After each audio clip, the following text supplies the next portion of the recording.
নাহিদ ইসলাম সরাসরি তারেক রহমানের বক্তব্যের সমালোচনা করছেন, বলছেন তাহাজ্জুদের পরেই তারা সিল মারার পরিকল্পনা করছে।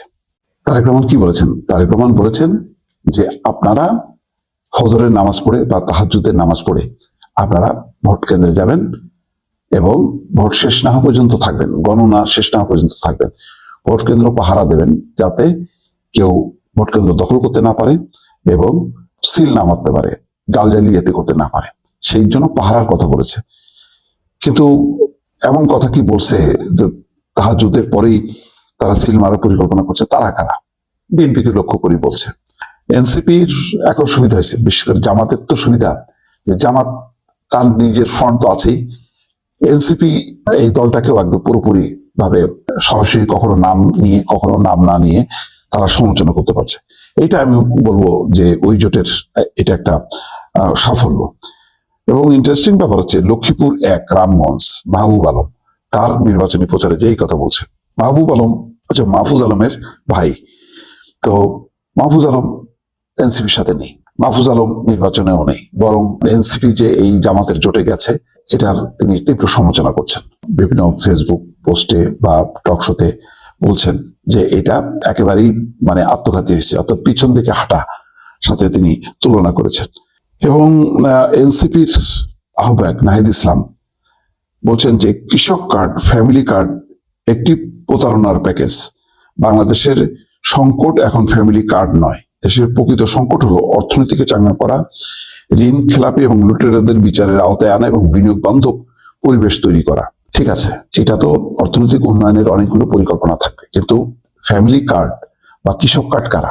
এরা হচ্ছে প্রান্তিক জনগোষ্ঠী যারা একেবারেই নিম্নবিত্ত মানুষ। তো নিম্নবিত্ত মানুষের যদি ফ্যামিলি কার্ড থাকে, যেটা বলা হচ্ছে, ক্ষতি নেই তো।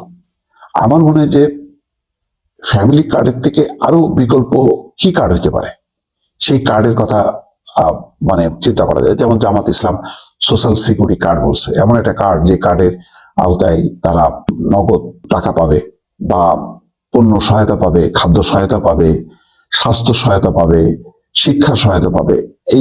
এইটার হয়তো একটা প্যাকেজ।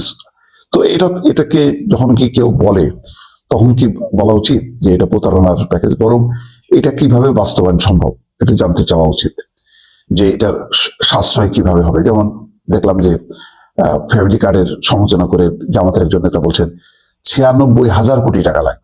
96,000 কোটি টাকা লাগবে কি লাগবে না, এই গবেষণা কি হয়ে গেল এর মধ্যে? এখনো তো এই কার্ডটাকে কিভাবে ইমপ্লিমেন্ট হবে, এর বিএনপির পক্ষ থেকে বলা হচ্ছে যে তারা খাদ্যপণ্য পাবে অথবা নগদ সহায়তা পাবে। তো সেইটার এখনো তো বিস্তারিত হয়নি, বাট একটা পরিকল্পনা আছে, এটা ইমপ্লিমেন্ট করবে। ইমপ্লিমেন্ট করার পর বোঝা যাবে যে রাষ্ট্রের কোষাগার থেকে এটা কত টাকা ব্যয় হবে। আগে থেকে আমার মনে হয় সমালোচনা না করে নিজে কি করবো সেটা বলা উচিত। প্রত্যেকটা রাজনৈতিক দল, আগের একটা রাজনৈতিক দলগুলোর বৈশিষ্ট্য ছিল যে যেটা বলতো তার কাউন্টার কথা বলতো। এখন হওয়ার দরকার ছিল যে যেটা বলছে ভাই ঠিক আছে, তারা এটা বলছে, আমি এটার পাশাপাশি আমি এই কাজ এটা করব।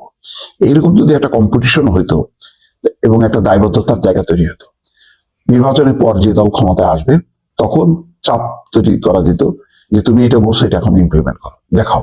তখন না বোঝা যাবে যে এটা প্রতারণার ফাঁদ নাকি এটা মিথ্যা আশ্বাস ছিল, কোনটা। তার আগে কি বলা যায়? বরং এইগুলি তো কল্যাণমূলক রাষ্ট্রের একটা পদ্ধতি। আর তাহাজ্জুদের পর আমি কয়েকবার শুনেছি যে আপনারা ভোরবেলায় নামাজ পড়ে আপনারা আগে ভাগে চলে যাবেন এবং কেন্দ্র পাহারা দেবেন। এই কেন্দ্র পাহারার কথা কিন্তু অনেক পুরনো কথা। আওয়ামী লীগ কেন্দ্র পাহারা দেওয়ার নাম করে তারা ভোটে ব্যালট পেপারে সিল মেরেছে। তো ওই যুগটা তো শেষ। এখন কি সেই অবস্থা আছে? তাহলে এখন তো তাহলে এই কথা যদি বলা হয় তাহলে তো এটা আওয়ামী লীগ তাদের জন্য বেশ